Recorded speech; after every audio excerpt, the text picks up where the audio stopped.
Magandang araw po sa inyong lahat. Welcome po sa panibagong video natin dito sa Makapili TV.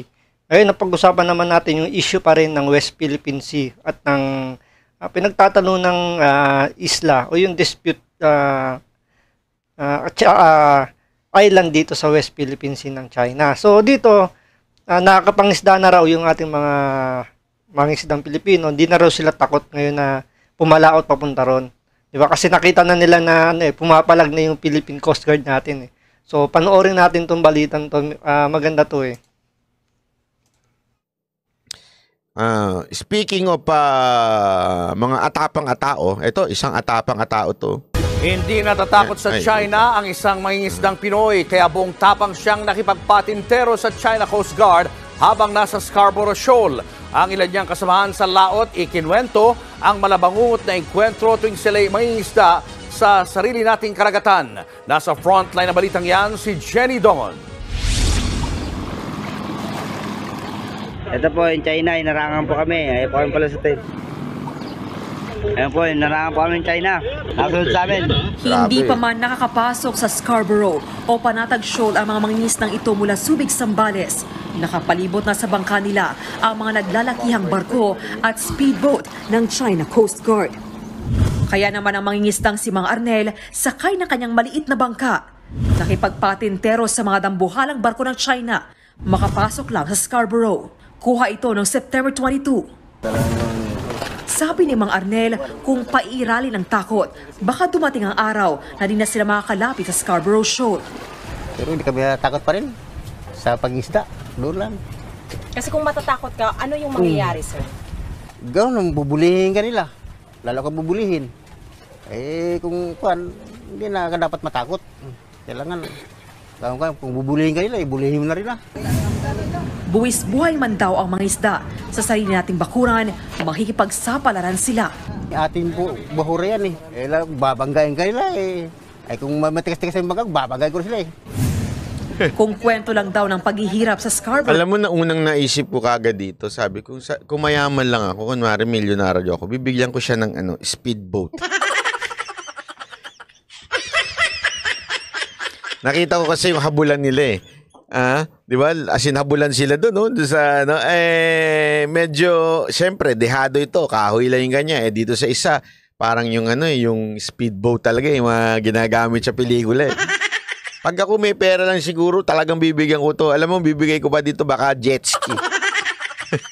Totoo naman, di ba? Yung ginamit na speedboat ng China is siyempre yung magandang, sabi natin, mas magandang klase doon sa ginamit ng mangingisda. So, pero di ba yung habulan kasi nila, parang sa pelikula na talagang, kumbaga sa kotse, di ba? Hinahabol siya ng mobile. So, talagang hindi siya nagpahuli. Doon siya mangisda, naka jet ski. Parang, tapos uunahan niya, di ba? Tapos tawanan niya. Di ba? Kaya lang wala ganun talaga Ang tatanungin, hindi mauubusan ang kapitan ng isang bangka na si Mang Usman. 10 taon na siyang pumapalaot sa lugar. Pag-akyat doon, ang gagawin naman ng China doon sa mga baon ng tauhan ko, pinagtapon-tapon. Kaya nga, yung minsan yung mga tao ko, nag-iyakan yung mga tao ko, bakit? Pati lahat ng gamit sa bangka, ipagtapon-tapon nila yan. Kukunin yung mga isda na wala man lang paalam, na mamili sila. May pagkakataon pangaraw na parang katapusan na nila. Binubumba kami ng tubig.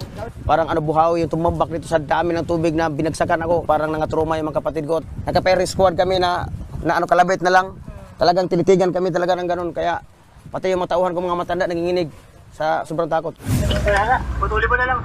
Malaking bagay daw sa mga mangingisda ang pagputol ng Philippine Coast Guard sa mga floating barrier na inilatag ng China sa Scarborough. Kasi sir, kung wala yung presensya ng gobyerno, ano yung maaaring gawin sa inyo? Dadahasin kami nila, ma'am. Itaboy talaga kami, ma'am. Hindi kami makapangisda doon. Wala kaming paghanap buhayan. Uuwi lang kaming luhan. Walang maipakain sa pamilya. Masakit sa akin, ma'am, na ang kinin ng China yan para naman sa atin yan, ma'am. Hindi Itama lang natin ha.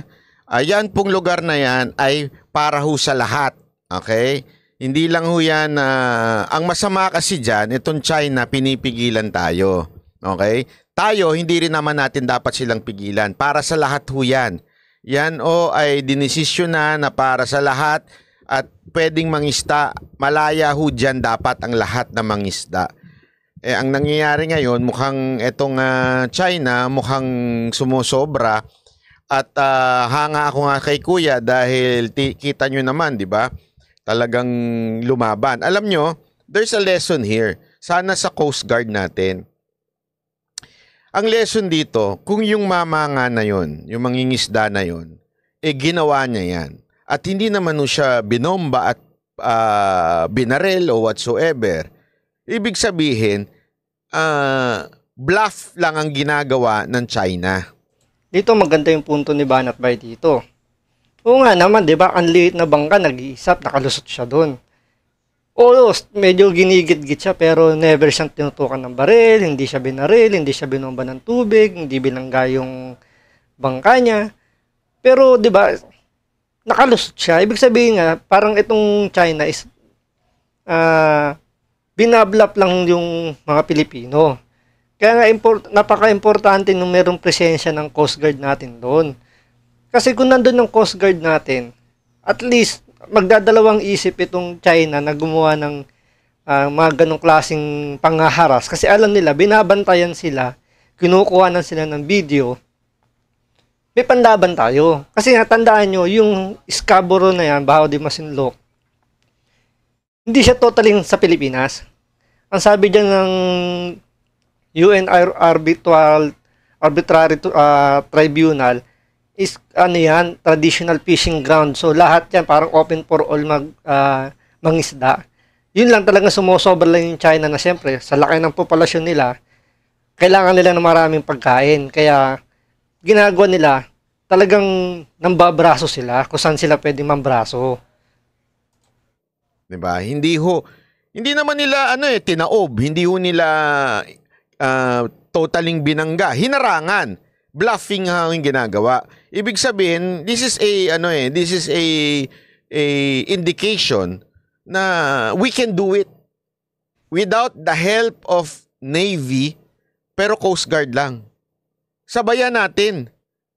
Kung ito nga mangingisda, kinaya paano pa kaya? Isipin nyo na mabuti to yung mangingisda may kasamang Coast Guard. 'Di ba? Kasi remember, natatalo tayo minsan sa tiyaga. Kasi yung mga Coast Guard ng China talaga nakabantay. O sige, patigasan tayo dito, yagballs dito. Patigasan tayo. O kami, kaya namin magpalitan ng matagal dito, bahala kayo. O di ganunin din natin. Ganon. O sige, sasamahan namin yung mga mangingisda namin. Ganon talaga ang buhay. Sindakan ika nga. So yun ang diskarte talaga ng China dyan.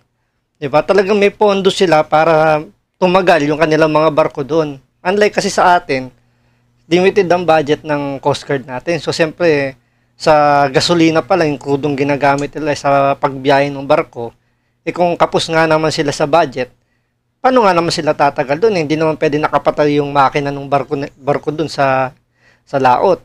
Siyempre, umaandar yun. So, siyempre, kumukonsumo.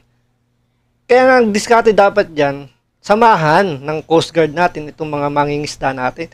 Alam mo yung magtawag sila, o sige, papunta kami doon, mangisda kayo. Sagot namin. 'Di ba? Kasi sigurado naman tutulong naman itong mga mangingisda natin. Kahit paano yung pangkain nila, sigurado aabutan naman sila dyan dahil pag may nahuli, pwede silang bigyan ng isda na pwede lang lutuin. So hindi naman siguro kalabisan yun na pasasalamat ng mga mangingisda. So kailangan talaga ang ginagawa talaga, sabayan natin yung diskarte ng China. Na pag pumunta yung mga mangingisda natin, kailangan samahan ng Coast Guard. Kasi ganoon ang ginagawa ng mga inchik na to. Sinasamahan nila yung mga mangingisda nila. Pikon talo dyan Ayan ang anuhin natin, pikon talo dyan. So ako lesson yan sa ating Coast Guard na kaya natin yan. Kaya natin yan. Samahan ninyo. Samahan ng Coast Guard. 'Di ba? Bantayan natin, ipakita natin sa mga Chinese Coast Guard na inaalagaan namin ang aming mangingisda, sasamahan namin ito, poproteksyonan namin ito, at kami ang makakalaban ninyo pag may ginawa kayong masama. Yun ang magandang ipakita. Instead of maglalagay tayo ng gray ship o yung Navy, ika nga. Di ba? White to white. Yun ang usapan dyan. Kung Coast Guard din ang ibangga natin. O, pondohan natin yung Coast Guard. O, yan lang nga sa akin dyan, ha? Kasi nakita na natin, hindi na... Mantakin mo mag-isa lang siya, ang liit niya, tapos talagang sinabayan siya, Kasi kung may intensyon, manakit ng China, kung may intensyon, pwede na nilang barilin to kasi nanggagago na eh. Mismo takin mo talagang iniikutan niya ba, babalik sa kabila. Napanood niyo yung video niyan? Iniikutan niya na. Tapos sa kabila naman, iikot to, sabi. And yet, walang ginawa ang China. Ibig sabihin, yung ginagawa nilang tapang, bluff. Wala lang, pang ano lang, pag nasindak